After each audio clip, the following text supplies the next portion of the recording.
Salam saudaraku, selamat sore, salam sejahtera, salam bahagia di dalam Kristus Tuhan kita, di dalam Kristus Tuhan kita sebagai kepala gereja yang sudah memimpin seluruh kehidupan kita sampai pada saat sore hari ini. Saya juga tidak lupa menyapa anak-anak Tuhan, umat Tuhan, bahkan hamba-hamba Tuhan yang sedang mengikuti live streaming atau video internet, YouTube, Facebook, di dalam maupun di luar negeri, dimanapun Anda berada. Kiranya Tuhan memberkati kita.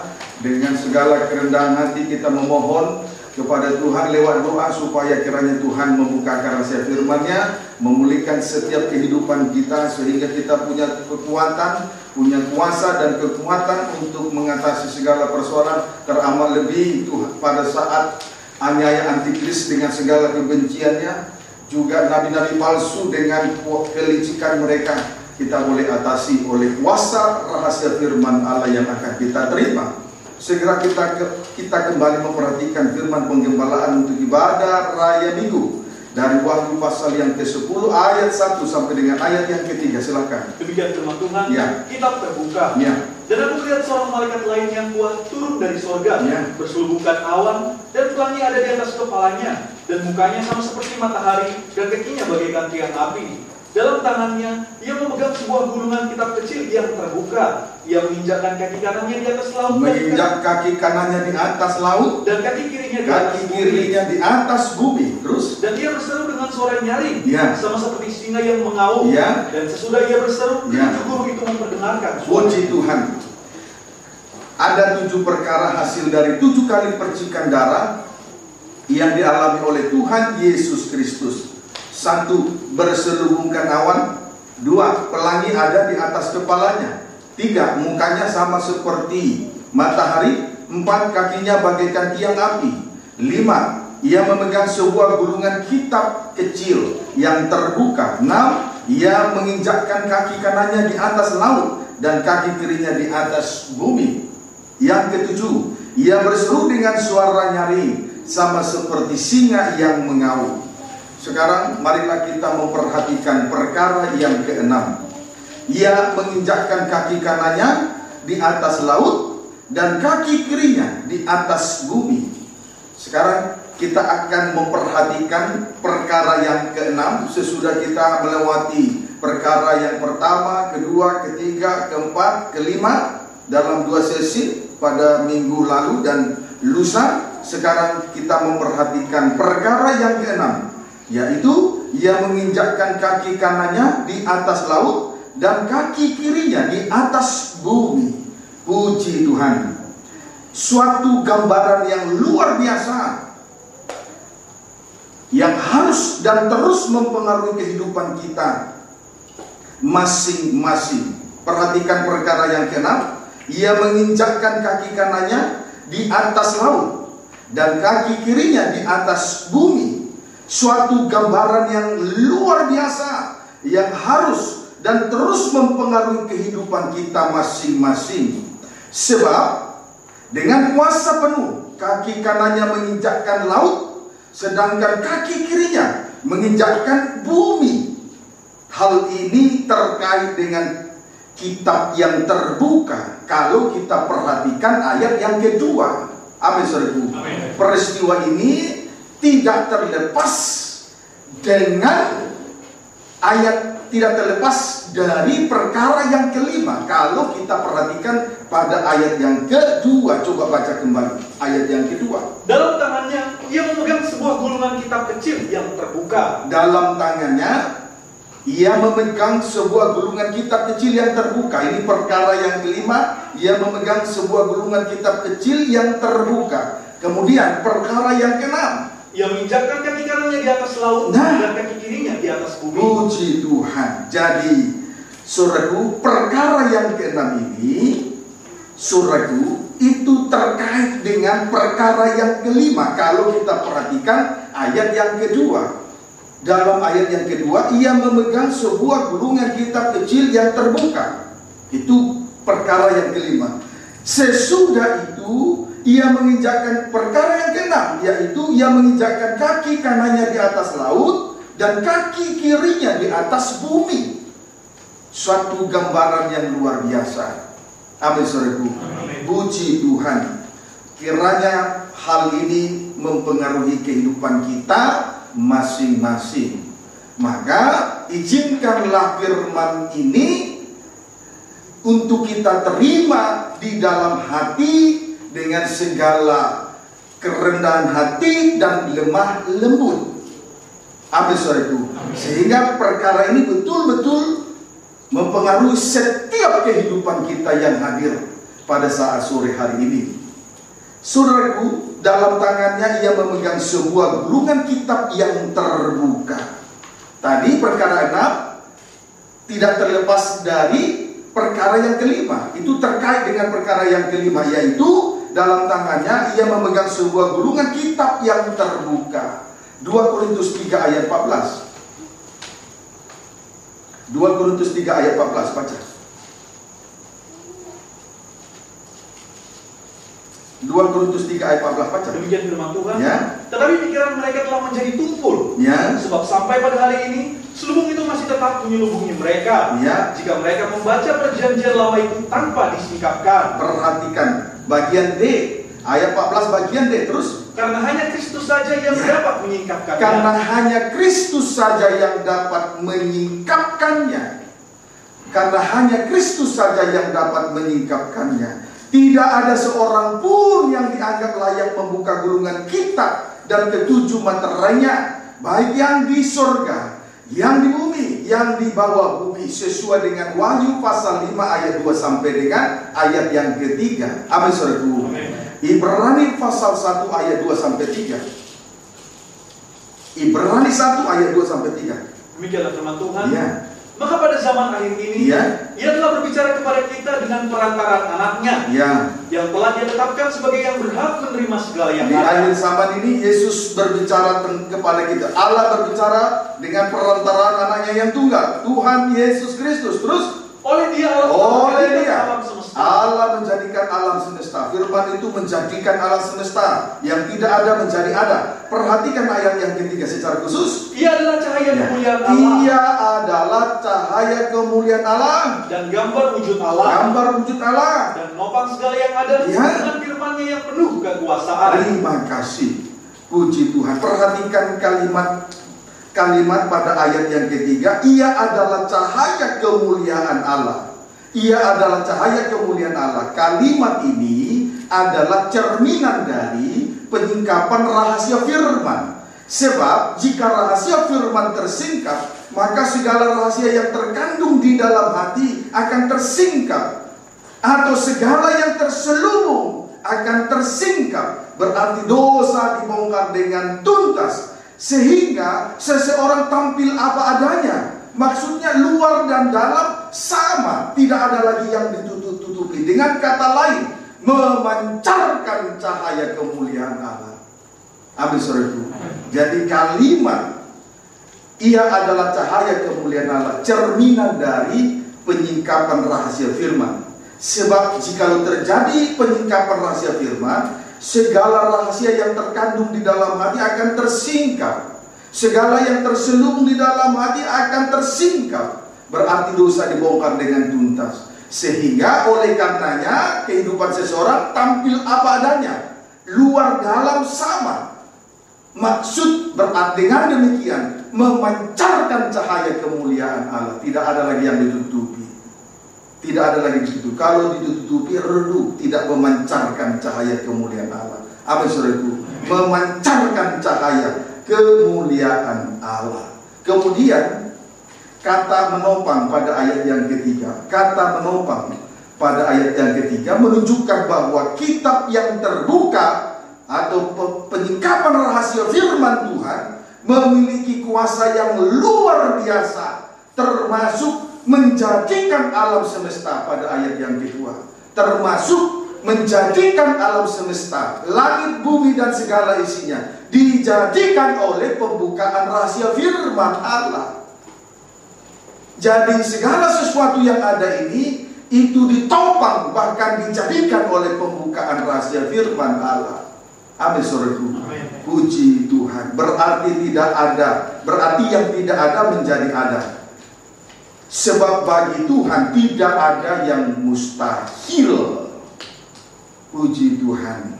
Haleluya. Jadi betul-betul nanti kita akan melihat bahwa kaki kanannya menginjak laut dan kaki kirinya menginjak bumi. Itu terkait dengan gulungan kitab yang ada di tangannya itu. Gilingan gulungan kitab yang terbuka yang ada di tangannya itu. Sebab di sini kita periksa bahwa gulungan kitab itu betul-betul menopang, berkuasa menjadikan segala sesuatu yang tidak ada menjadi ada. Sebab bagi Dia tidak ada yang mustahil. Amin, saudaraku. Maka tidak perlu kita bertanya, mungkinkah saya bisa berubah? Mungkinkah keadaan saya bisa lebih baik, lebih benar, lebih suci? Mungkinkah ekonomi, keuangan, segala sesuatu bisa berubah? Bisa. Bagi Dia tidak ada yang mustahil. Tergantung sejauh mana kita mau menerima pembukaan rahasia firman. Amin, saudaraku. Perubahan tidak boleh lewat simsalabim, tidak boleh terjadi sihir. Tetapi perubahan itu biarlah kita terjadi lewat firman, pembuka rahasia firman yang menopang segala sesuatu, menjadikan alam semesta yang tidak ada menjadi ada. Tergantung sejauh mana kita menerima pembukaan rahasia firman, menghargai kemurahan Tuhan. Amin. Puji Tuhan. Baik. Mazmur lebih dalam kita perhatikan dalam Mazmur 43 ayat 3 sampai 4. Mazmur 43 ayat 3 sampai dengan ayat yang keempat. Perhatikan baik-baik. Demikian firman Tuhan. Ya, puji Tuhan, baca. Suruhlah terangmu dan kesetiaanmu datang. Suruhlah terangmu dan kebenaranmu datang, terus supaya aku dituntun. Supaya aku dituntun. Dan dibawa ke gunungmu yang kudus. Dibawa ke gunung Tuhan yang kudus. Terus dan ke tempat kediamanmu. Itulah tempat kediaman Allah. Terus maka aku dapat pergi ke mesbah Allah. Ada di mesbah Allah. Terus menghadap Allah. Menghadap Allah. Sebagaimana kita malam sore ini. Terus yang adalah sukacitaku dan kegembiraanku. Itulah sukacita, ibadah. Jadi bukan lagi karena hal-hal yang tidak baik, bukan rokok, bukan minuman, tapi hal yang suci adalah kesukaan kita. Terus dan bersyukur kepadamu dengan kecapi. Ya Allah, ya Allah. Puji Tuhan. Terang firman atau pembukaan rahasia firman disebut juga dengan kitab yang terbuka, berkuasa menuntun dan membawa kita ke tempat kediaman Tuhan, yaitu gunung Tuhan yang kudus, tepatnya berada pada mesbah Allah. Amin, saudaraku. Tepatnya pada mesbah Allah. Saya ulangi, terang firman atau pembuka rahasia firman disebut juga dengan kitab yang terbuka, berkuasa menuntun dan membawa kehidupan kita ke tempat kediaman Tuhan, yaitu gunung Tuhan yang kudus, tepatnya berada pada mesbah Allah. Tepatnya berada pada mesbah Allah. Kita lihat mesbah Allah. Saudaraku, jangan sampai kita beribadah tetapi tingkat ibadah kita bagaikan berjalan di tempat. Tetapi biarlah pembukaan rahasia firman, terang firman, pembukaan rahasia firman, gulungan kitab yang terbuka, menuntun, membawa kita sampai ke hadapan Allah, khususnya di mesbah Allah. Biarlah kita betul-betul pada akhirnya ibadah ini berada di mesbah Allah. Jangan sampai ibadah di jalan di tempat, menghabiskan waktu, energi, pengorbanan. Tapi biarlah Tuhan oleh terang firman, oleh pembuka rahasia firman, kita dituntun, kita dibawa kepada Tuhan, dibawa kepada tata Allah, tepatnya berada di mesbah Allah. Itu doa kerinduan kita semua. Amin, saudaraku. Amin. Puji Tuhan. Lihat mesbah Allah, Wahyu 8.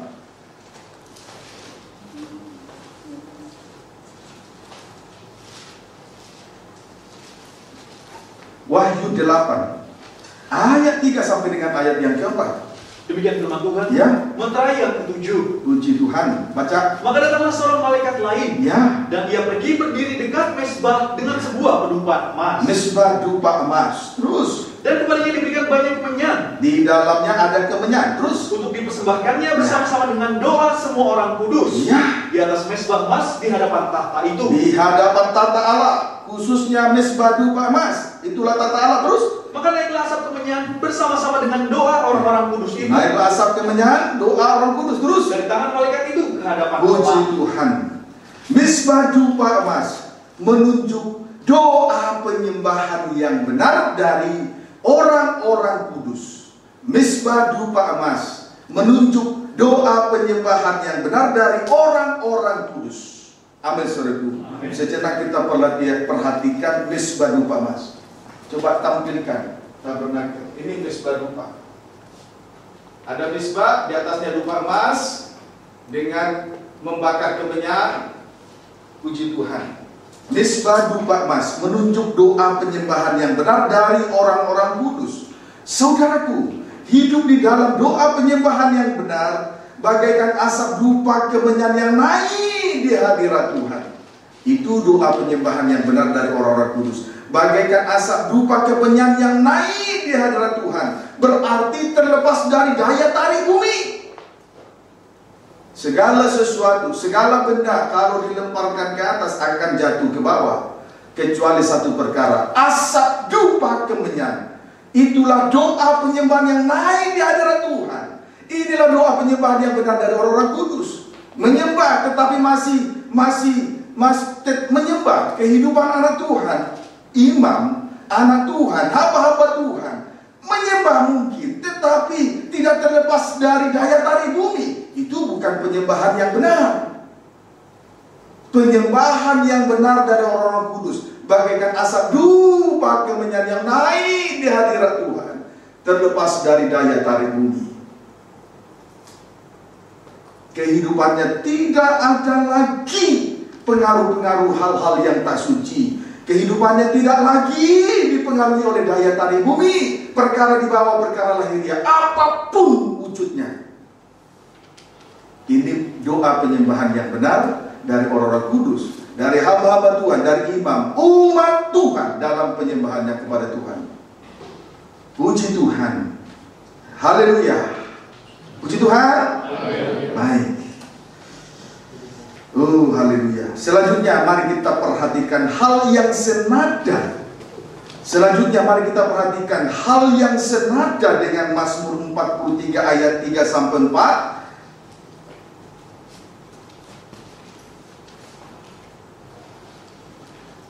Mazmur 43 tadi ayat 3 4. Ketika gulungan kitab itu terbuka. Wahyu 5 ayat 5. Hal yang senada ya dengan Mazmur 43 ayat 3 dan 4 tadi. Wahyu pasal yang ke-5 ayat yang ke-5 dan 7 sampai 8. Wahyu 5 ayat 5 dan 7 sampai 8. Demikian firman Tuhan. Ya. Kitab yang dimeterai dan anak domba. Ya. Lalu berkatalah seorang dari tua-tua itu kepadaku, Ya. jangan kau menangis. Tadi terang firman menuntun di Mazmur 34 ayat 3 sampai 4 ya, betul ya? Amin. Sampai tepat pada mesbah Allah. Sekarang yang senada dengan itu di Wahyu 5 ayat 5 dan 7 sampai 8. Lalu berkatalah seorang dari tua-tua itu kepada Rasul Yohanes dalam suatu kesempatan penglihatan di Pulau Patmos, terus Jangan kau menangis. jangan menangis. Terus Sesungguhnya singa dari suku Yehuda, Ya. yaitu tunas Daud telah menang, ia telah menang. Terus sehingga ia dapat membuka gulungan kitab itu dan membuka ketujuh meterainya. gulungan kitab yang terbuka, firman yang terang, pembuka rahasia firman terjadi. Terus ayat 7 sampai 8. Lalu datanglah anak domba itu Ya. menerima gulungan kitab itu Menerima gulungan kitab itu. Terus dari tangan dia yang duduk di atas tahta itu. ya terjadi anak domba menerima gulungan kitab yang terbuka. Terus Ketika ia mengambil gulungan kitab itu, Ya. tersungkurlah tersungkurlah 4 makhluk, tersungkurlah kedua 24 tua-tua di hadapan anak domba itu. Ya. Masing-masing memegang satu kecapi dan satu cawan emas. Puji Penuh dengan Tuhan. kemenyan itulah doa orang-orang kudus. Doa orang-orang kudus. Puji Tuhan. Ketika gulungan kitab yang terbuka ada dalam tangan anak domba, maka tersungkurlah 4 makhluk dan 24 tua-tua di hadapan anak domba itu. Puji Tuhan. Persamaannya, kalau rahasia firman tersingkap, maka akan terjadi suatu penyembahan yang heran dalam tabisan yang suci dan benar. Puji Tuhan. Saya ulangi, kalau rahasia firman tersingkap, maka akan terjadi satu penyembahan yang hebat dalam tahbisan yang suci, dalam tahbisan yang benar. Bagaikan asap dupa kemenyan yang naik di hadirat Tuhan. Itulah penyembahan yang datang dari orang-orang kudus. Itulah penyembahan yang benar yang datang dari orang-orang kudus. Puji Tuhan. Amin, saudaraku. Kalau hamba-hamba Tuhan, imam-imam atau pelayan Tuhan, bahkan umat Tuhan datang menghadap Allah dalam penyembahan yang benar, maka tanda-tanda kenajisan tidak terdapat sedikit pun di dalam dirinya itu. Amin. Saya ulangi, kalau hamba-hamba Tuhan, imam-imam atau pelayan-pelayan Tuhan, bahkan umat Tuhan datang menghadap Allah dalam penyembahan yang benar, maka tanda-tanda kenajisan tidak terdapat sedikit pun di dalam dirinya. Mulai dari ujung rambut sampai ujung kaki, tidak terdapat tanda-tanda kenajisan sedikit pun, baik dalam hal berpakaian, baik dalam hal berdandan, baik dalam hal berkata-kata, bersolat tingkah, dalam gerak-gerik sekecil apapun, tanda-tanda kenajisan tidak terdapat di dalam dirinya sedikit pun. Kalau betul-betul dia datang dalam penyembahan yang benar dan suci, persis bagaikan asap dupa kemenyan yang naik dari Tuhan. Ini penyembahan yang benar dan suci, terlepas dari daya tarik bumi, terlepas dari perkara lahiriah, terlepas dari hal-hal yang tak suci. Tanda-tanda kenajisan tidak terdapat di dalam dirinya sedikit pun. Kalau betul-betul dia datang menghadap Allah dengan penyembahan yang benar, loh ya. Amin, saudara. Amin. Puji Tuhan. Haleluya. Nah, 4 makhluk dan 24 tua-tua. Selanjutnya baca lagi dulu. Ayat 8 tidak usah ditulis karena sudah ditulis. Baca ulang dulu sedikit, sebentar. Ayat 8 saja. Ketika ia mengambil gulungan kitab itu, tersungkurlah keempat makhluk dan ke-24 tua-tua itu di hadapan anak domba itu. Masing-masing memegang satu kecapi dan satu cawan emas. Penuh dengan kemenyan, itulah doa orang-orang. Kemudian di sini kita perhatikan 24 makhluk dan 24 tua-tua dalam penyembahan yang benar. Tadi tersungkur di hadapan tata anak domba, masing-masing memegang satu kecapi dan satu cawan emas penuh dengan kemenyan. Pendeknya, hidup dan perbuatan mereka penuh dengan pemujaan kepada Allah yang hidup. Di tangan mereka hanya ada kecapi dan satu cawan emas penuh dengan kemenyan. Perbuatan mereka penuh dengan pujian, pemujaan kepada Tuhan. Tidak ada lagi yang lain. Tidak terlihat lagi tanda-tanda kenajisan. Tidak terdapat lagi tanda-tanda kenajisan di dalam dirinya, dalam segala perkara yang terkait dengan dirinya. Kalau betul-betul kita datang menghadap Allah dalam penyembahan yang benar, seperti 24 tua-tua dan 4 makhluk, ketika mereka tersungkur di hadapan tata anak domba, mereka memegang kecapi masing-masing di tangan mereka. Mereka memegang masing-masing kecapi di tangan mereka, masing-masing kecapi dan cawan penuh dengan kemenyan. Hanya ada pemujaan dan memuji Allah yang hidup, itu saja. Baik dari dandanannya, baik dari cara dia berpakaian, baik perkataannya, baik sholat tingkah perbuatannya, semua penuh dengan pujian dan penyembahan kepada Tuhan. Tangan itu perbuatan. Di tangan mereka masing-masing ada kecapi, ada cawan emas penuh dengan kemenyan. Amin, saudara. Puji Tuhan. Kiranya dapat dipahami dan terimalah firman ini dengan segala kelapangan hati dan segala kerendahan hati, supaya kiranya firman yang heran ini nyata dalam kehidupan kita sekaliannya. Amin. Puji Tuhan. Ayat 9. Dan mereka menyanyikan suatu nyanyian baru. Ya. Katanya. Kemudian selanjutnya mereka menyanyikan suatu nyanyian baru. Terus, engkau layak menerima gulungan kitab itu, ya, dan membuka meterai-meterainya, ya, dan engkau telah disembelih, ya, dan dengan darahmu engkau telah membeli mereka bagi Allah dari tiap-tiap suku dan bahasa dan kaum dan bangsa. Selanjutnya mereka menyanyikan suatu nyanyian baru. Selanjutnya mereka 4 makhluk dan 24 tua-tua. Selanjutnya mereka menyanyikan suatu nyanyian baru. Berarti nyanyian lama tidak terdengar lagi. Nyanyian lama tidak terdengar lagi. Baik dalam perkataan, perbuatan, dalam gerak-gerik, segala sesuatu yang lama sudah tidak terlihat lagi. Betul-betul suatu kehidupan yang sudah dibaharui. Suatu kehidupan yang sudah mengalami pembaharuan. Baik manusia batinianya, baik akal budinya sudah mengalami pembaharuan. Puji Tuhan. Amin, saudaraku.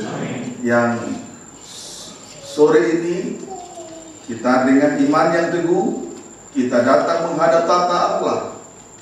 Kiranya lewat ibadah ini membawa kita sampai kepada penyembahan yang benar, supaya nanti yang terdengar adalah nyanyian baru, yang lama berlalu. Ya, supaya nanti terdengar nyanyian baru, berarti yang lama berlalu. Amin, saudara. Puji Tuhan. Kita hargai kekuatan ibadah ini mempengaruhi jiwa kita, membawa kita sampai kepada doa penyembahan, menghadap Allah persis di mesbah Allah. Puji Tuhan. Amin, saudara. Haleluya. Kemudian berarti pokok penyembahan kita adalah pengalaman hidup sehari-hari yang ditandai dengan pengorbanan, karena kita adalah milik Allah. Coba ulangi ayat 9. Sesudah mereka menyanyikan suatu nyanyian baru, lalu katanya, apa katanya Yosua? Engkau layak menerima gulungan kitab itu, mengakui pembukaan rahasia firman yang telah dikerjakan oleh anak domba Allah yang disembelih. Terus, dan membuka meterai-meterainya, karena engkau telah disembelih. Betul-betul mereka menghargai korban Kristus. Terus, dan dengan darahmu engkau telah membeli mereka bagi Allah dari tiap-tiap suku dan bahasa dan kaum dan bangsa. Jadi saudaraku, pokok penyembahan kita adalah pengalaman hidup sehari-hari yang ditandai dengan pengorbanan, karena kita adalah milik Allah. Amin, saudaraku. Jadi hanya karena kemurahan saja kita menjadi milik Allah. Karena darah anak domba yang telah disembelih, kita menjadi milik kepunyaannya. Amin, saudaraku. Puji Tuhan. Haleluya. Kita bersyukur. Kalau saja anak Allah yang disebut, kalau saja anak Allah tidak menjadi domba sembelihan, apa jadinya kehidupan kita ini? Kalau saja tidak ada sengsara salib, apa jadinya kehidupan kita ini? Kehidupan kita ini sudah pasti rusak. Sedangkan berada di dalam Tuhan saja masih banyak terdapat kekurangan di sana sini. Puji Tuhan. Amin, saudaraku. Jadi pokok penyembahan kita ini adalah berdasar dari pengalaman hidup sehari-hari yang ditandai dengan penghargaan kepada korban Kristus setinggi-tingginya, sebab darah Yesus yang menjadikan kita sebagai milik kepunyaannya. Jadi hanya karena kemurahan saja kita menjadi milik Allah. Tidak ada yang pantas untuk kita sombongkan, termasuk kedudukan, jabatan, harta, kemampuan yang kita miliki. Tidak pantas untuk kita sombongkan lagi. Amin, saudaraku. Puji Tuhan. Ayat 10. Dan kau telah membuat mereka menjadi suatu kerajaan. Setelah ditebus untuk menjadi milik kepunyaan Allah, yang terus-menerus menghargai korban Kristus. Terus, dan menjadi imam-imam bagi Allah kita, ya, dan mereka akan memerintah sebagai raja di bumi. Puji Tuhan. Selanjutnya, sesudah ditebus dengan darah Yesus, selanjutnya menjadi suatu kerajaan dan menjadi imam-imam bagi Allah adalah suatu kedudukan yang sangat tinggi dan istimewa. Pendeknya, berada di tempat tinggi dan terhormat. Sesudah ditebus dengan darah Yesus, selanjutnya ia membuat mereka suatu kerajaan, menjadi imam-imam bagi Allah. Itu adalah suatu kedudukan yang sangat tinggi dan istimewa. Pendeknya, berada di tempat tinggi dan terhormat. Jadi orang yang melayani Tuhan itu berada di tempat tinggi dan terhormat. Itu bisa dilihat dari perkataan perbuatannya. Berada di tempat tinggi dan terhormat. Amin, saudara. Tujuannya adalah tidak lebih tidak kurang, supaya memerintah sebagai raja di bumi. Berarti terlepas dari perhambaan dosa. Supaya memerintah. Tujuannya, Tuhan membuat suatu kerajaan, menjadi imam-imam bagi Allah, tempat yang tinggi terhormat. Tujuannya supaya memerintah sebagai raja di bumi, terlepas dari perhambaan dosa. Kalau terlepas dari perhambaan dosa, inilah kehidupan yang berada di tempat tinggi dan terhormat. Amin, saudaraku. Terhormat. Puji Tuhan. Haleluya. Saudaraku, menjadi imam berarti kita berdiri di antara Allah dengan orang berdosa. Menjadi imam, menjadi pelayan Tuhan, berarti kita berdiri di antara Allah dan orang berdosa. Tujuannya untuk membawa orang-orang berdosa kembali kepada Allah. Amin, saudaraku. Jadi, saudaraku, apapun yang kita kerjakan di tengah-tengah ibadah pelayanan, antara lain, istri pertama, hamba Tuhan menyampaikan firman Allah, berarti dia berdiri di antara Allah dan manusia. Amin.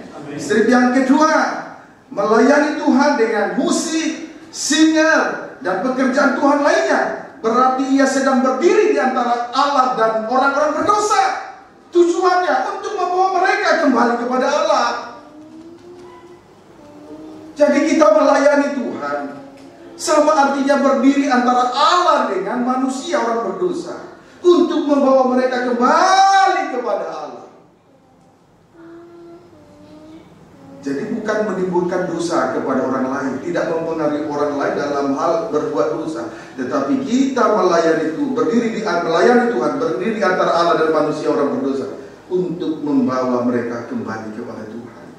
Itu tujuannya. Jangan lupakan itu. Amin. Jangan lupakan itu. Gak boleh egois.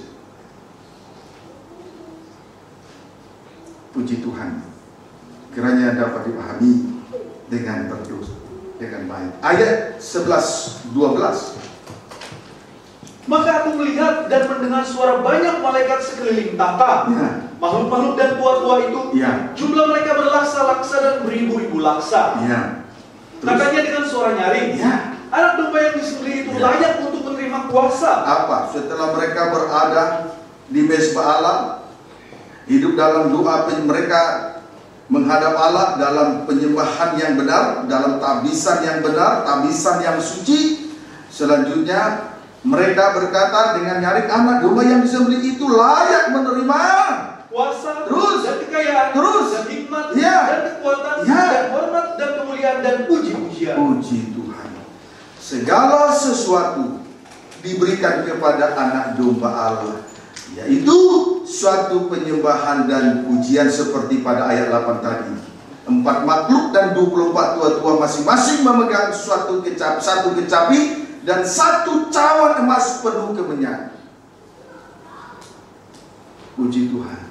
Inilah kehidupan yang datang menghadap Allah dalam penyembahan yang benar, tabisan yang benar, tabisan yang suci. Tidak mengakui lagi keberadaan diri sendiri. Sudah melepaskan harga diri, termasuk kepentingan diri. saat mereka tersungkur.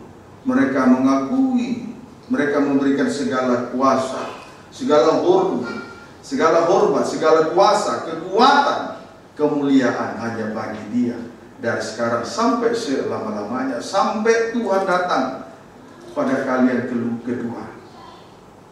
Kiranya itu nyata dalam kehidupan kita masing-masing. Amin, saudaraku. Puji Tuhan. Haleluya. Itu kehidupan dalam doa penyembahan yang benar. Tidak pusing dengan dirinya, tidak lagi mementingkan diri, selain memikirkan apa yang dipikirkan oleh Allah. Puji Tuhan. Jangan seperti Simon Petrus.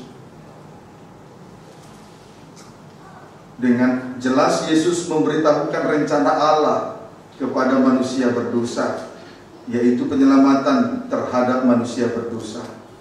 Tetapi Simon Petrus menarik Yesus dan berkata, "Guru, sekali-kali itu tidak akan menimpa engkau." Dia tidak mengerti rencana Allah. Puji Tuhan. Kiranya dapat dipahami dengan baik. Haleluya. Ayo, terlepas dari kepentingan diri. Tidak boleh egois lagi. Ya, amin, saudaraku. Segala hormat, segala kuasa, kekuatan, hikmat, kemuliaan hanya bagi Dia. Dari sekarang sampai selama-lamanya. Itu harus tertanam di dalam hati dan pikiran seorang imam, seorang hamba Tuhan, umat Tuhan, pribadi lepas pribadi. Puji Tuhan. Haleluya. Nah, sekarang lanjut ayat 13 sampai 14. Dan aku mendengar semua makhluk yang di sorga, dan yang di bumi, dan yang di bawah bumi, dan yang di laut, dan semua yang ada di dalamnya berkata, bagi Dia yang duduk di atas tahta, dan bagi Anak Domba adalah puji-pujian dan hormat dan kemuliaan dan kuasa sampai selama-lamanya. Ayat 14. Dan keempat makhluk itu berkata, amin. Dan tua-tua itu jatuh tersungkur dan menyembah. Puji Tuhan. Penyembahan diadakan semua makhluk. Di sini kita melihat tadi, saudaraku, semua makhluk yang di sorga, yang di bumi, yang di bawah bumi, dan yang di laut, dan semua yang ada di dalamnya. Semua makhluk yang ada di sorga, di bumi, yang ada di bumi, yang ada di bawah bumi, semua mengadakan penyembahan. Semua penyembahan diadakan semua makhluk yang di sorga, di bumi, dan yang ada di bumi. Kemudian perlu untuk diketahui, dan apabila penyembahan itu datang dari hati yang sungguh-sungguh, tulus dan murni, dinaikkan kepada Tuhan, akan mempengaruhi seluruh sidang jemaat yang hadir. Amin, saudaraku. Bahkan seluruh jagat raya tanpa terkecuali. Kalau betul-betul kita menjadi rumah Tuhan, rumah doa bagi segala suku, kaum, bahasa, dan bangsa, lewat pengajaran mempelai dalam terangnya tabernakel. Asal dinaikkan, penyembahan itu datang dari hati nurani yang murni dan tulus. Penyembahan itu akan mempengaruhi seluruh sidang jemaat yang hadir, bahkan mempengaruhi seluruh jagat raya. Kenapa saya katakan seperti itu? Kalau kita rumah Tuhan, berarti rumah doa bagi segala suku, kaum, bahasa, dan bangsa. Dan manfaatkan itu lewat pengajaran mempelai dalam terangnya tabernakel yang sudah diturunkan oleh Tuhan, dimulai dari pendahulu-pendahulu kita sampai hari ini kita lanjutkan. Amin, saudaraku. Puji Tuhan. Ya, akan mempengaruhi seluruh sidang jemaat, bahkan seluruh jagat raya. Haleluya. Mazmur 43 ayat 1 sampai 2.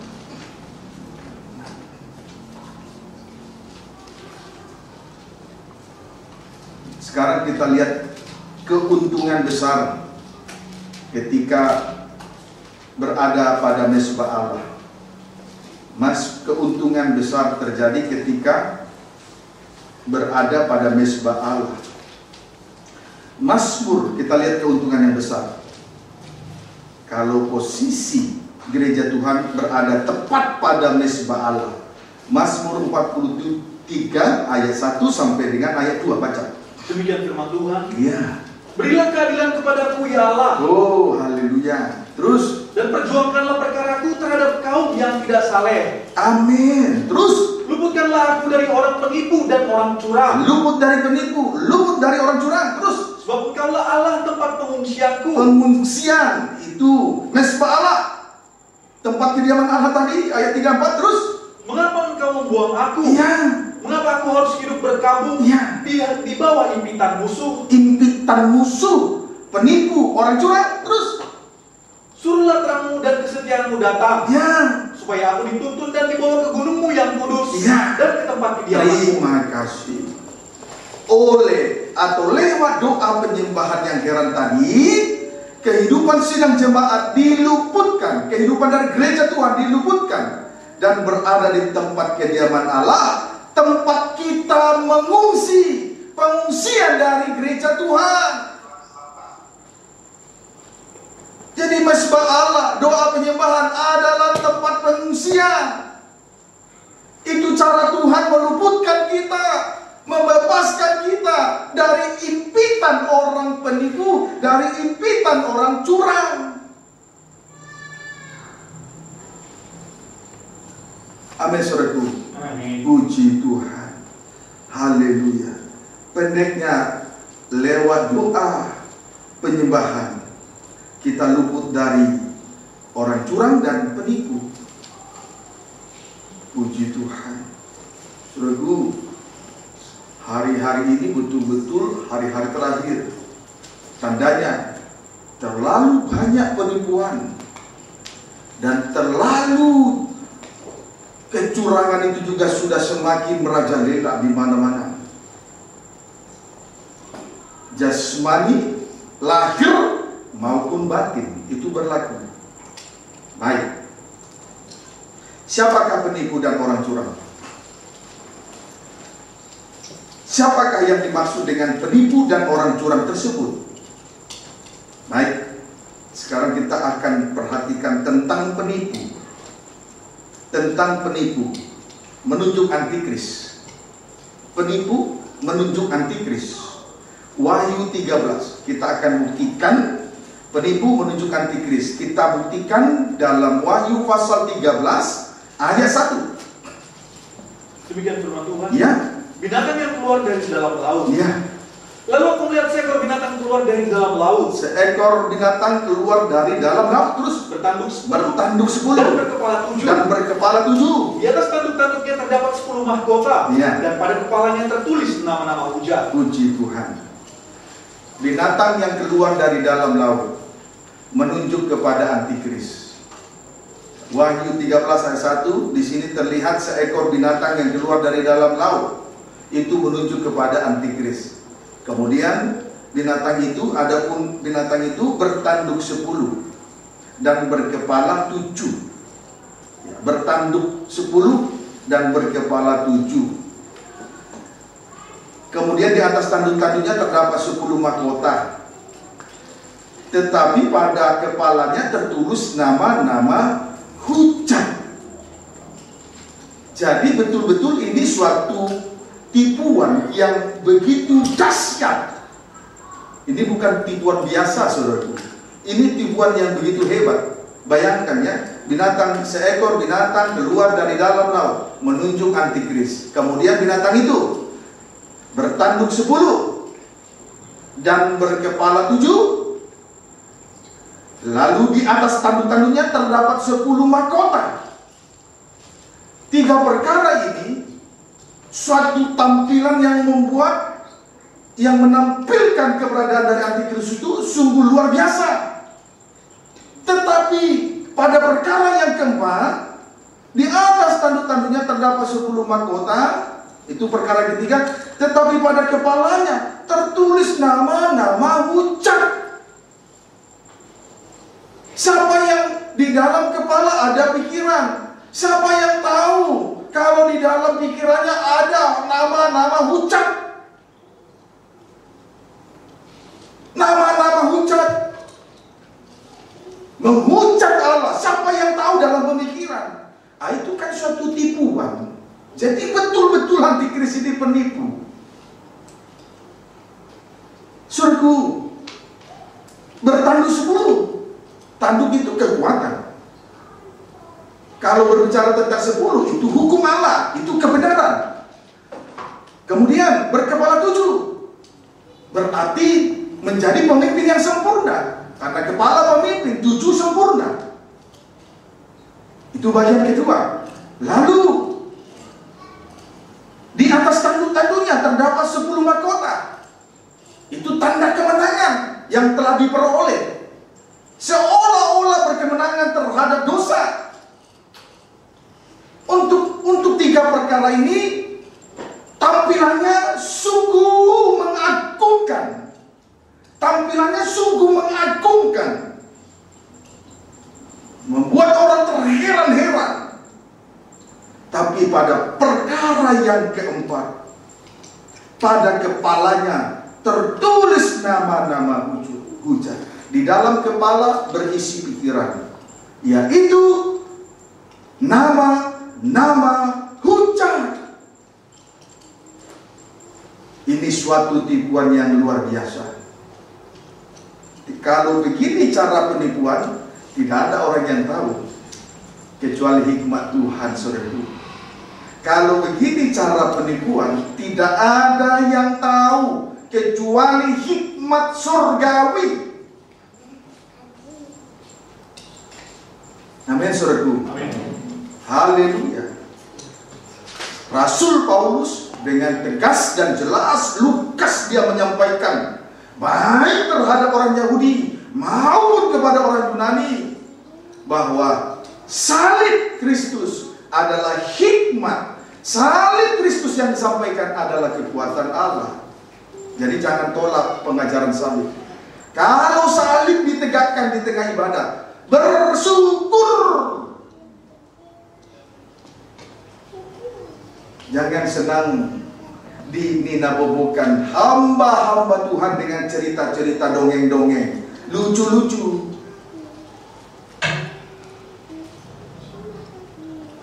Dapat dipahami? Puji Tuhan.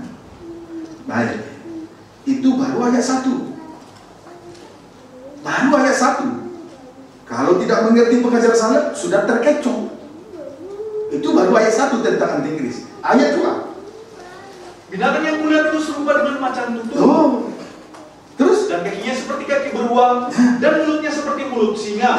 Dan naga itu memberikan kepadanya kekuatannya, dan tahtanya dan kekuasaannya yang besar. Puji Tuhan. Selanjutnya, tekstur dari binatang yang keluar dari dalam laut. Tekstur dari binatang yang keluar dari dalam laut serupa dengan macan tutul. Strip pertama serupa dengan macan tutul. Strip yang kedua, kakinya seperti kaki beruang.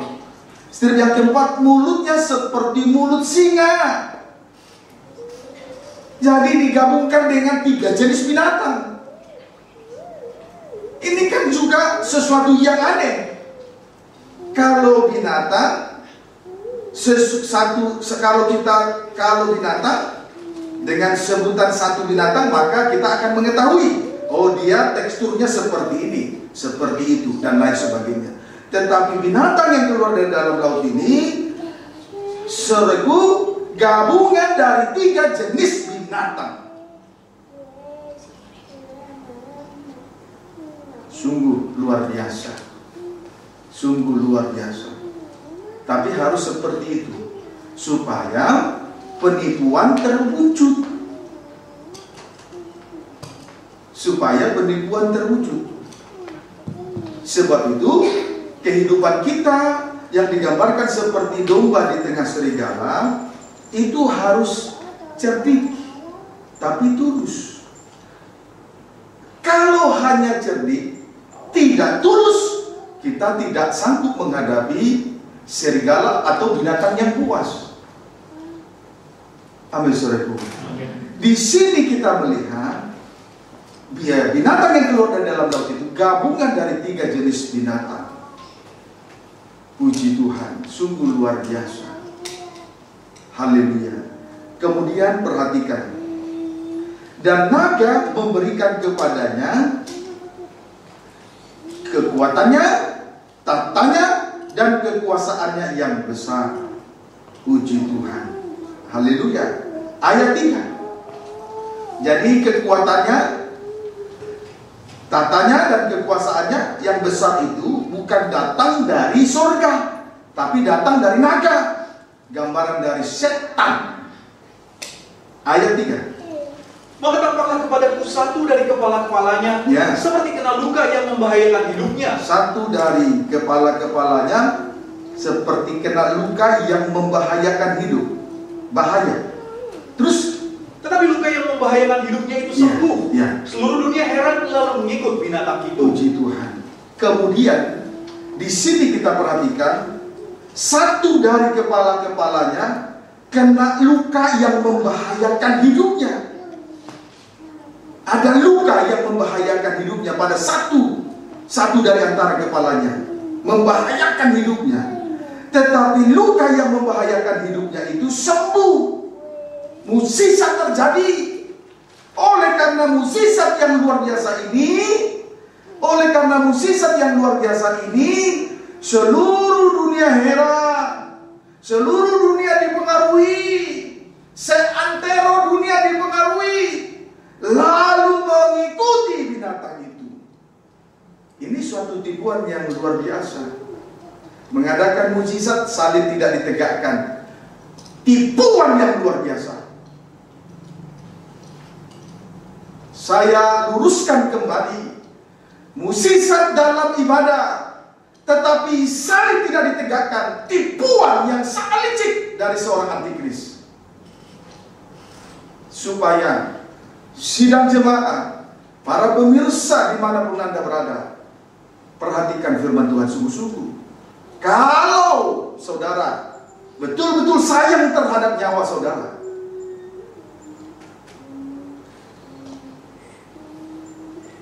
kedatangan Tuhan sudah tidak lama lagi. Gulungan kitab Daniel disembunyikan sampai pada akhir zaman. Dan banyak orang meneliti. Berarti ketika terjadi pembukaan rahasia firman, jelas-jelas keadaan gereja Tuhan sekarang ada di dalam akhir zaman. Tidak main-main, saudaraku. Tidak main-main ini. Itu tipuan. Berbanding terbalik dengan luka yang dialami Yesus, atau sengsara yang dialami Yesus di atas kayu salib. Membawa dia sampai kepada pengalaman kematian, supaya nanti hari ketiga dia dibangkitkan. Sementara binatang yang keluar dari dalam laut itu, saudaraku, luka yang membahayakan itu sembuh, tapi tidak sampai kepada pengalaman kematian. Ini tipuan. Kenapa? Bukankah binatang itu tadi keluar dari dalam laut? Kalau kita berbicara laut, itu berbicara tentang baptisan Kristus dalam tanda pengalaman kematian dan kebangkitan. Kalau ada sengsara, seharusnya dilanjutkan sampai kepada pengalaman kematian. Daging tidak bersuara lagi, supaya nanti pada hari yang ketiga terjadi kebangkitan. Tetapi antikris tidak. Luka yang membahayakan itu akhirnya sembuh. Mukjizat terjadi. Lalu seluruh dunia heran. Dengan mukjizat ini mempengaruhi jagat raya, lalu mengikuti antikris. Maka kalau saya sangat sedih sekali kalau di tengah ibadah hanya ada mukjizat, tapi salib tidak ditegakkan, tidak diajar tentang pengalaman kematian. Suatu penipuan besar-besaran. Itu tidak tanggung-tanggung, saudaraku. Jangan main-main. Itu penipuan dulu. Memang itu cara setan. Di hari-hari terakhir ini, setan begitu hebat untuk mengacaukan ibadah pelayanan di dalam satu gereja. Ini bukan penipuan biasa. Tapi banyak anak Tuhan tidak mengerti penipuan yang seperti ini. Maka kita patut bersyukur. Kalau sore hari ini Tuhan beri suatu pengertian yang luar biasa, bersyukur.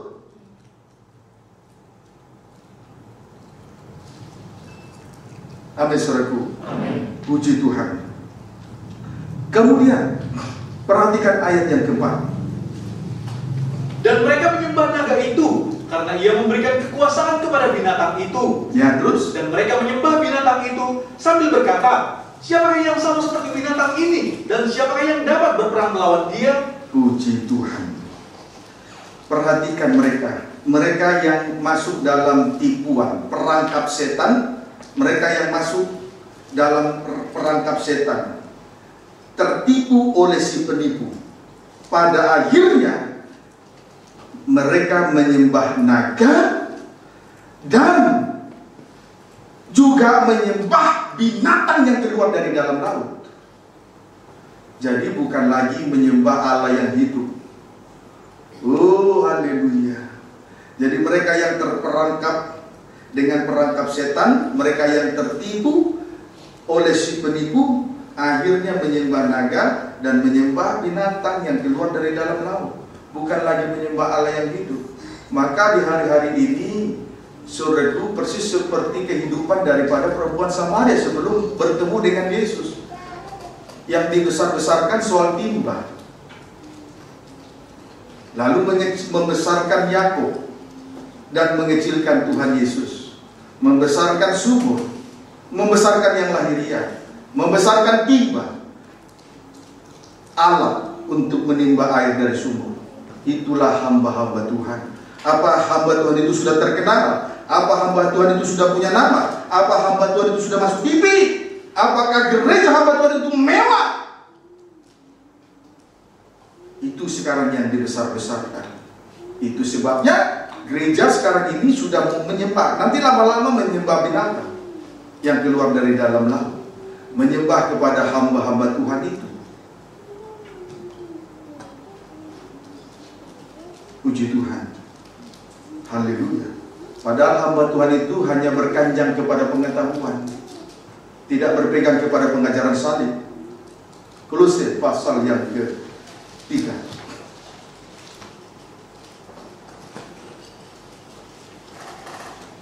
Kolose pasal yang kedua. Perhatikan ayat 18. Demikian firman Tuhan. Ayat 18 sampai 19. Baca ayat 17 mulai. Carilah perkara yang di atas. Ya. Terus semuanya ini hanyalah bayangan dari apa yang harus datang, sedang wujudnya ialah Kristus. Ayat 18 perhatikan ya sampai 19. Janganlah kamu biarkan kemenanganmu digagalkan oleh orang yang pura-pura merendahkan diri, Ya. dan beribadah kepada malaikat. Perhatikan, beribadah hanya kepada malaikat, kepada hamba-hamba Tuhan, malaikat sidang jemaat. Terus Serta berkanjang pada penglihatan-penglihatan. mereka itu hanya berkanjang kepada penglihatan, selalu bernubuat. Terus Dan tanpa alasan membesar-besarkan kemudian diri. membesar-besarkan diri.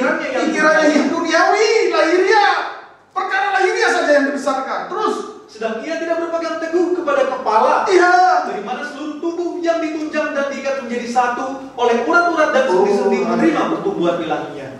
Puji Tuhan. Perhatikan, banyak nanti anak-anak Tuhan beribadah kepada malaikat sidang jemaat, hamba-hamba Tuhan yang disebut si penipu. Itulah binatang yang keluar dari dalam laut, antikris. Sementara kalau kita melihat kondisi mereka, mereka ini binatang yang keluar dari dalam laut itu berkanjang pada penglihatan-penglihatan, hanya selalu bernubuat, tapi salib tidak ditegakkan. Satu kali ini kesaksian, satu kali saya pernah berdoa bersama-sama dengan hamba Tuhan di Jakarta.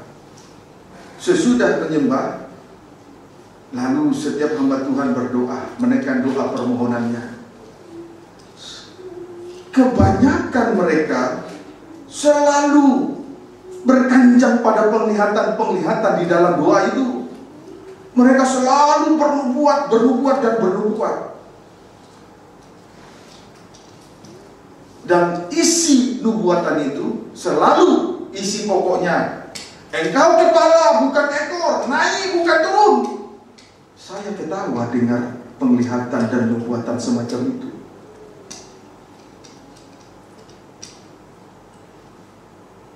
Hari-hari ini kita harus semakin mengerti kebenaran firman, harus mengerti rencana Tuhan. Amin. Amin. Puji Tuhan.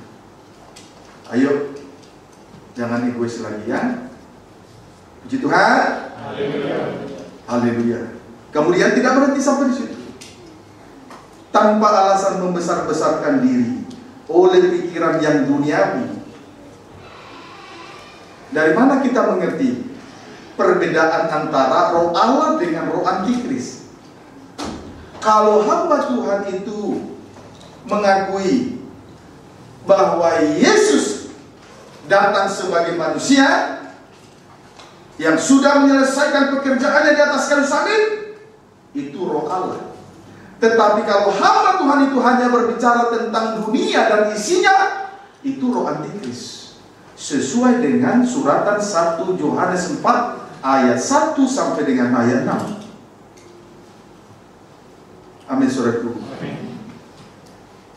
Hamba Tuhan yang seperti ini, saudaraku, senantiasa berkanjang kepada penglihatan atau membesar-besarkan diri dengan pikiran duniawi. Hamba Tuhan semacam ini tidak berpegang teguh kepada kepala.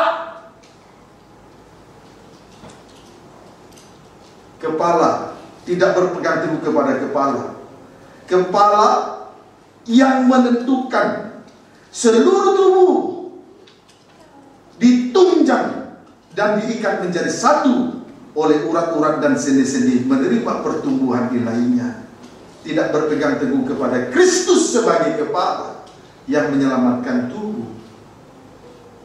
Tubuh mendapatkan pertumbuhan kan dari kepala. Kepala mempercayakan pelayanan kepada urat-urat dan sendi-sendi. Itulah hamba-hamba Tuhan yang berpegang kepada pengajaran salib. Barulah tubuh ini terjadi pertumbuhan rohani yang sehat. Puji Tuhan. Ayo, belajar menerima kebenaran dengan rendah hati, lemah lembut, dan lapang dada, lapang hati. Buka hati selebar-lebarnya. Lapangkan untuk yang benar, tutup untuk yang tidak benar, supaya jangan tertipu oleh si penipu. Amin. Puji Tuhan. Haleluya. Puji Tuhan. Nah, ayat Wahyu 13 ayat 4. Kita berlomba dengan waktu. Ulangi baca Wahyu 13 ayat 4. Demikian firman Tuhan. Ya. Dan mereka menyembah naga itu karena ia memberikan kekuasaan kepada binatang itu. Ya, mereka tertipu oleh si penipu, terperangkap dengan perangkap setan. Mereka menyembah, yang tertipu oleh si penipu, mereka menyembah naga. Terus? Dan mereka menyembah binatang itu sambil berkata, juga menyembah antikris. Terus? Siapakah yang sama seperti binatang ini? Ya. Dan siapakah yang dapat berperang melawan dia? Ya. Selain menyembah naga dan antikris, mereka juga menjadi kehidupan yang sombong, merasa diri hebat, merasa diri besar, merasa diri bisa. Itu sombong. Kalau kita melayani sesuai karunia dan jabatan, itu kemurahan. Gak usah sombong. Jangan merasa diri bisa. Jangan merasa diri hebat. Semua karena kemurahan Tuhan. Tetapi mereka yang tertipu oleh si penipu akhirnya menyombongkan diri, lupa diri, tidak tahu diri. Dia tidak tahu apa yang dia perbuat. Puji Tuhan. Luar biasa. Itulah tentang si penipu, menunjuk kepada antikris. Haleluya. Sakit hati kalau salib ditegakkan di tengah ibadah ini. Sakit hati. Kalau saudara sakit hati, berarti saudara semakin memperbesar kebodohan dan membiarkan kebebalan. Tapi kalau saudara bijaksana, saudara harus tinggikan korban Kristus. Itu sebabnya apapun pandangan saudara terhadap pelayanan di tempat ini, salib harus ditegakkan.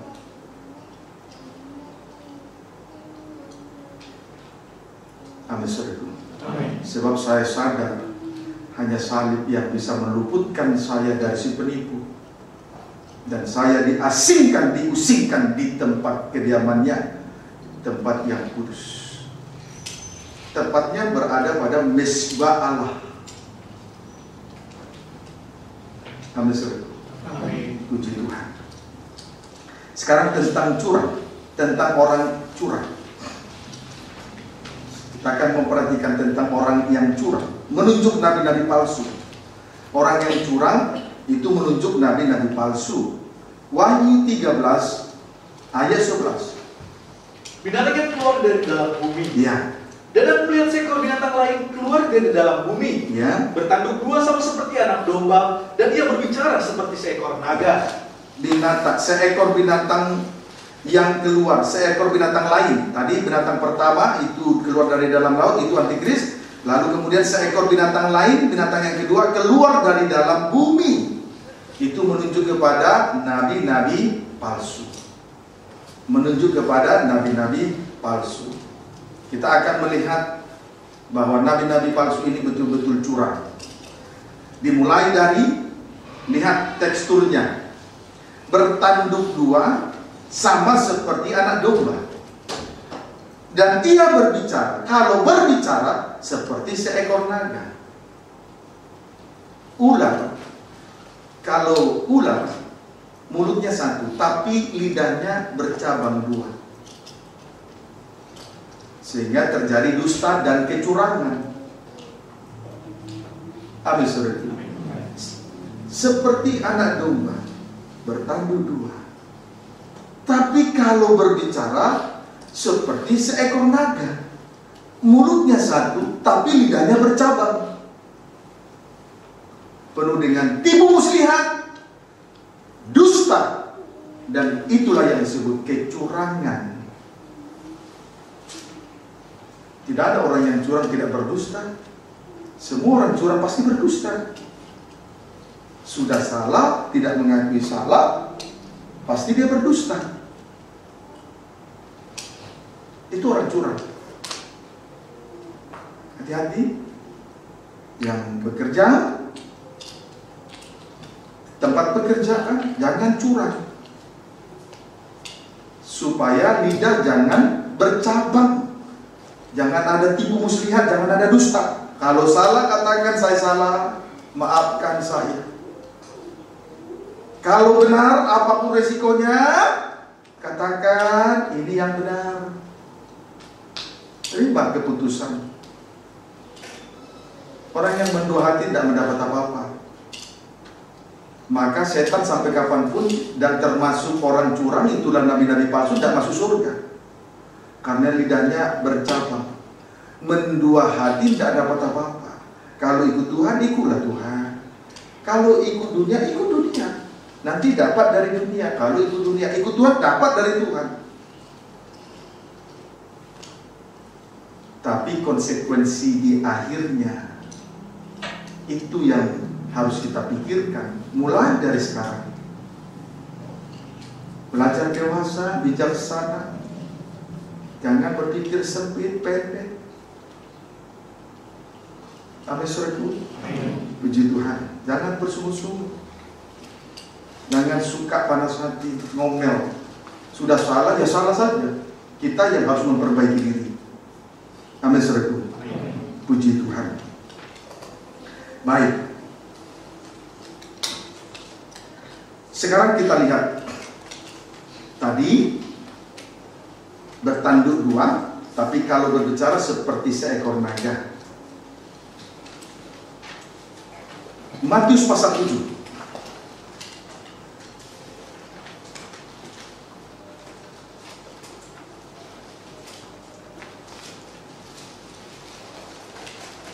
Ayat 15. Demikian firman Tuhan. Ya. Hal pengajaran yang sesat. Iya. Curang, sesat, dusta, curang. Terus waspadalah terhadap nabi-nabi nabi-nabi palsu. Iya, yang keluar itu binatang yang kedua yang keluar dari dalam bumi. Terus yang datang kepadamu dengan menyamar seperti domba. Ya. Tetapi sesungguhnya mereka adalah serigala yang buas. Puji Tuhan. Nabi-nabi palsu disebut juga dengan serigala berbulu domba. Jadi untuk menghampiri umat Tuhan dia harus menyamar seperti domba bertanduk dua. Tapi sebetulnya serigala yang buas. Amin, saudara itu. Puji Tuhan. Haleluya. Kita lihat dalam Injil Yohanes pasal 10. Ayat 12. Baca ayat 11 mulai. Demikian firman Tuhan. Atau ayat 10 mulai. Gembala yang baik. Ya. Pencuri datang hanya untuk mencuri dan membunuh dan membinasakan. Ya. Aku datang supaya mereka mempunyai hidup, Ya. dan mempunyainya dalam segala kelimpahan. Terus Akulah gembala yang baik. Yesus gembala yang baik. Apa buktinya gembala yang baik? Gembala yang baik memberikan nyawanya bagi domba-dombanya. Gembala yang baik harus menegakkan salib. Amin, saudaraku. Gembala yang baik, salib harus ditegakkan di tengah ibadah. Yesus sudah menyerahkan nyawanya di atas kayu salib. Gembala yang baik harus menegakkan salib di tengah ibadah. Itu tanda gembala yang baik. Sekarang kita lihat gembala yang curang. Bandingkan dengan gembala yang curang. Itu tadi ayat 11. Ayat 12. Sedangkan seorang pembahat yang bukan gembala, ditulis tadi ya 10-12. Terus dan yang bukan pemilik domba-domba itu sendiri, dia bukan gembala yang baik. Dia bukan pemilik domba. Yesus adalah gembala, kita adalah kawanan dombanya, kita adalah milik kepunyaannya. Terus ketika melihat serigala datang, Ya. meninggalkan domba-domba itu lalu lari, Ya. sehingga serigala itu menerkam dan mencerai-beraikan domba-domba itu. itu. Pekerjaan daripada si serigala adalah mencerai-beraikan kawanan domba dari Tuhan. Nabi-nabi palsu adalah binatang yang buas. Mereka itu disebut si serigala. Amin, saudaraku. Puji Tuhan. Itu pekerjaannya, mencerai-beraikan kawanan domba. Puji Tuhan. Dia tidak memperhatikan nasib daripada kawanan domba Allah. Tidak memperhatikan keselamatan mereka. Mereka berlaku curang dengan ajaran mereka. Amin, saudaraku. Mereka berlaku curang dengan ajaran mereka. Kita lihat di mana letak kecurangan mereka. Praktek kecurangan dari nabi-nabi palsu. Matius pasal 7 ayat 20 sampai dengan ayat 22. Tadi serigala berbulu domba, Matius 7 ayat 15, serigala berbulu domba. Sekarang ayat 20.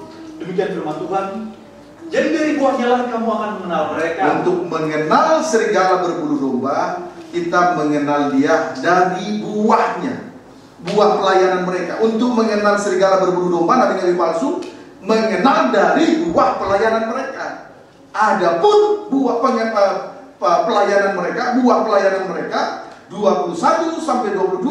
Bukan setiap orang yang berseru kepadaku, Tuhan, Tuhan, akan masuk ke dalam kerajaan sorga. Ya. Melainkan dia yang melakukan kehendak Bapakku yang di sorga. Terus Pada hari terakhir banyak orang akan berseru kepadaku. banyak orang beribadah dan berseru, Tuhan, Tuhan. Terus Tuhan, Tuhan, Ya. bukankah kami bernubuat demi namamu, Ya. dan mengusir setan demi namamu, Ya. dan mengadakan banyak mukjizat demi namamu juga? ya, ini buah pelayanan nabi-nabi palsu. Antara lain bernubuat demi nama Tuhan. Lalu strip yang kedua, mengusir setan demi nama Tuhan. 3, mengadakan banyak mukjizat demi nama Tuhan. Tapi lihat ayat 23. Pada waktu itulah aku akan berterus terang kepada mereka dan berkata, Aku berterus terang kepada mereka dan berkata, terus aku tidak pernah mengenal kamu. Ya. Nyala daripada aku, kamu sekalian pembuat kejahatan. Tetapi pada ayat 13 dengan jelas Tuhan berkata, aku tidak pernah mengenal kamu. Selanjutnya Tuhan berkata, nyala daripadaku, kamu sekalian pembuat kejahatan. Kalau hanya bernubuat, mengusir setan, mengadakan tanda-tanda heran atau mujizat di tengah ibadah tanpa salib ditegakkan di tengahnya, itu adalah pembuat kejahatan. Mereka sudah berlaku curang di hadapan Tuhan.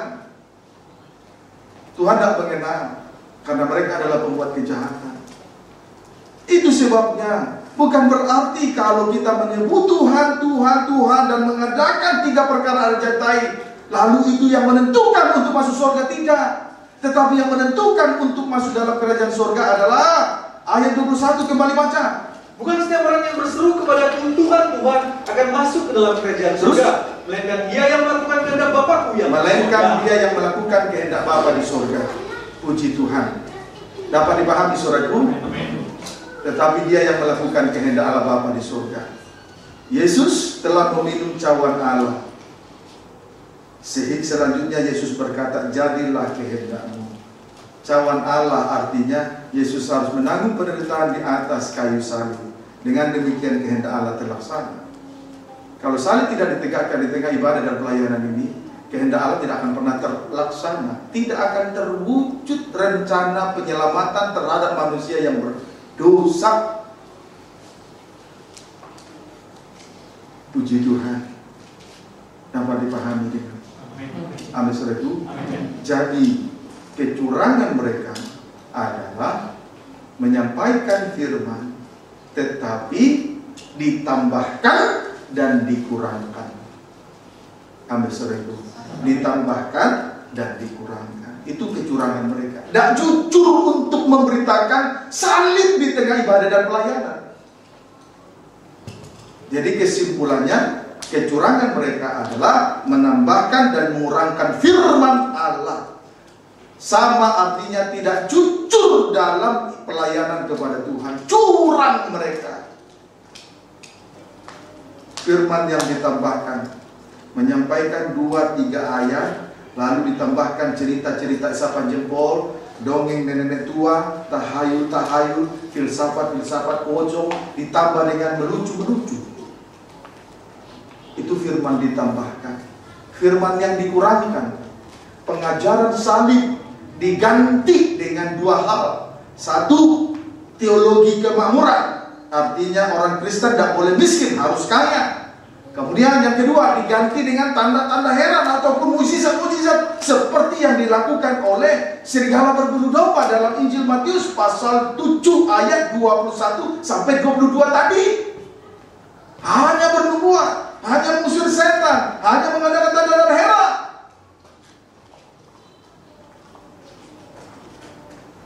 Puji Tuhan, itu kecurangan. Sehingga nyatalah kepalsuan-kepalsuan. Di dalam hal pelayanan, kepalsuan terjadi.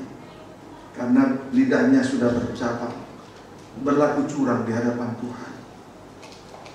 Jangan marah kalau pengajar salib ditegakkan. Saya mau belajar untuk berlaku jujur walaupun masih terdapat kelemahan di sisi lain. Amin saudaraku. Puji Tuhan. Akhirnya saudaraku, akhirnya perhatikan baik-baik. Kita kembali membaca Wahyu pasal yang ke-10 ayat 2.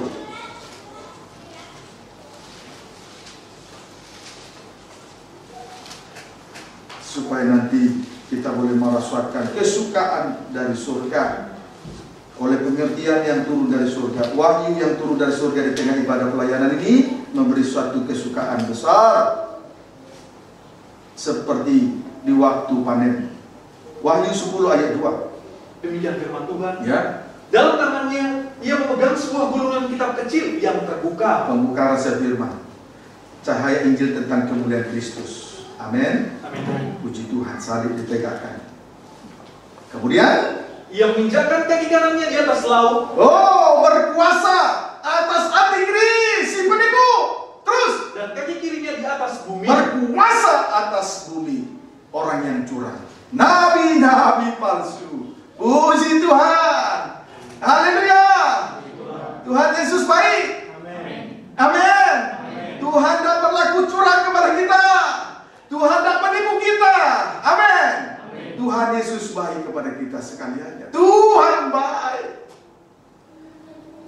Kalau terjadi pembuka rahasia firman, berkuasa atas ajaran si penipu, antikris, berkuasa atas ajaran nabi-nabi palsu, kehidupan yang curang. Kaki kanannya menginjak laut, kaki kirinya menginjak bumi, sebab ia memegang gulungan kitab yang terbuka. Terjadi pembukaan rahasia firman. Jadi perkara 6 terkait dengan perkara yang kelima. Puji Tuhan. Amin. Kita bersyukur kepada Tuhan. Berarti dengan berakhirnya firman Tuhan malam ini, kita memperoleh suatu pengertian besar dari surga. Itulah suatu kesukaan besar, karena kita diberi suatu pengharapan yang besar, yaitu keselamatan jiwa kita. Bahagia dalam kerajaan yang kekal. Tuhan Yesus memberkati kita semua.